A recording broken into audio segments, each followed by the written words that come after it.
5 the എക്സ്പെർട്ടിസ് goals. എക്സ്പെർട്ടിസ് goal എന്ന് പറഞ്ഞാൽ ഒരു വ്യക്തിയെ സംബന്ധിച്ച് പ്രധാനമായിട്ടും 4 രീതിയിൽ നമുക്കൊരു വ്യക്തിയുടെ അവസ്ഥകളെ പറയാം. ഒന്ന്, സ്ട്രഗിൾ ചെയ്യുന്ന ഏരിയാസ് ഉണ്ട്. എന്നെ സംബന്ധിച്ച് കണക്ക് കൂട്ടലുകൾ, കണക്ക് വെച്ചിട്ടുള്ള കാര്യങ്ങൾ, ഇതിലൊക്കെ എനിക്ക് ഇച്ചിരി ബുദ്ധിമുട്ടുള്ള വ്യക്തിയാണ്. അപ്പൊ അതൊരു സ്ട്രഗിളിങ് ഏരിയ ആണ് എൻ്റെ. 2, ഹാൻഡിൽ ചെയ്യാൻ പറ്റുന്നുണ്ട്. ഇപ്പൊ ബേസിക് ആയിട്ടുള്ള വീഡിയോ എഡിറ്റിങ്, ബേസിക് ആയിട്ടുള്ള വീഡിയോ കട്ട് ചെയ്യല് ഒക്കെ എനിക്ക് ഹാൻഡിൽ ചെയ്യാൻ പറ്റുന്ന കാര്യങ്ങളാണ്. 3, സ്ട്രെങ്ത് ഏരിയാസ് ആണ്. സ്ട്രെങ്ത് ഏരിയ എന്താണ്? ഇതേപോലെ വീഡിയോ റെക്കോർഡ് ചെയ്യണത്, ഇതിനായിട്ടുള്ള കണ്ടന്റ് ഉണ്ടാക്കണം, അതൊക്കെ എൻ്റെ ഒരു സ്ട്രെങ്ത് ഏരിയ ആണ്. ഇനി സിഗ്നേച്ചർ ഏരിയ എന്താ? ഈ പ്രസന്റ് ചെയ്യുന്ന, ഈ ഡെലിവറി ചെയ്യുന്ന, ഈ അവതരിപ്പിക്കുന്ന രീതിയാണ്.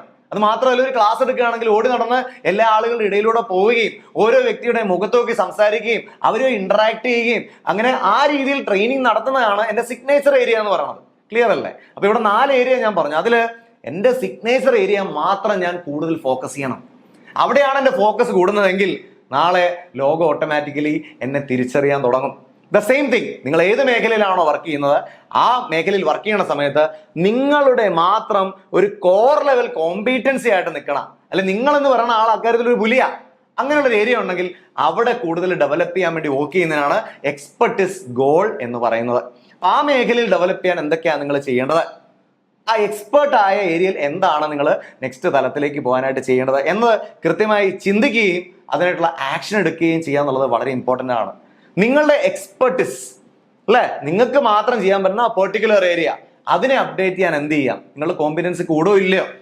നിങ്ങൾ ഒരു മെക്കാനിക് ആണെങ്കിൽ നിങ്ങൾ മെക്കാനിക്കായിട്ട് ഓപ്പറേറ്റ് ചെയ്യുന്ന ആ ഒരു മെഷീന്റെ ഒരു പെർട്ടിക്കുലർ ഏരിയയുടെ സകല സാധനം നിങ്ങൾക്ക് അറിയാമെങ്കിൽ അതിന്റെ ലേറ്റസ്റ്റ് ആയിട്ടുള്ള അപ്ഡേഷൻ എന്തൊക്കെയാണ് മാർക്കറ്റിൽ വന്നിരിക്കുന്നത്, അതിൽ എന്തൊക്കെ മാറ്റങ്ങളാണ് വന്നിരിക്കുന്നത്, അവിടെ എന്തൊക്കെയാണ് എനിക്ക് റിപ്പയറിംഗ് ചെയ്യാൻ കഴിയുന്നത്, ഇതിനെപ്പറ്റി ചിന്തിക്കണം.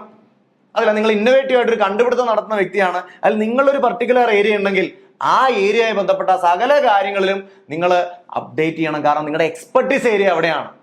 എപ്പോഴാണോ നിങ്ങളുടെ എക്സ്പെർട്ട് ഏരിയയിൽ നിങ്ങൾ വീണ്ടും വീണ്ടും എഫേർട്ട് എടുക്കാൻ തുടങ്ങുന്നത്, പിന്നെ നിങ്ങൾ അവിടെ ഒരു സിഗ്നേച്ചർ ഇടുന്ന വ്യക്തിയാവും.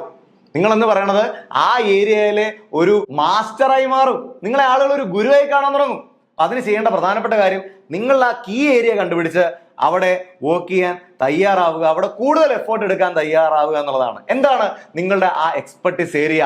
ഈ വർഷം നിലവിൽ നിങ്ങൾക്ക് എക്സ്പെർട്ടീസ് ഉള്ള ആ ഏരിയയിൽ കൂടുതലായി നിങ്ങൾ എന്താണ് ചെയ്യാൻ പോകുന്നത്? ആ എക്സ്പെർട്ടീസിനെ കുറച്ചുകൂടി ശക്തമാക്കാൻ അതെന്താണ് ചെയ്യാൻ പോകുന്നതെന്നും ഏതാണ് ആ മേഖലയെന്നും വീഡിയോയുടെ താഴെ കമന്റ് ചെയ്ത് അറിയിക്കുക.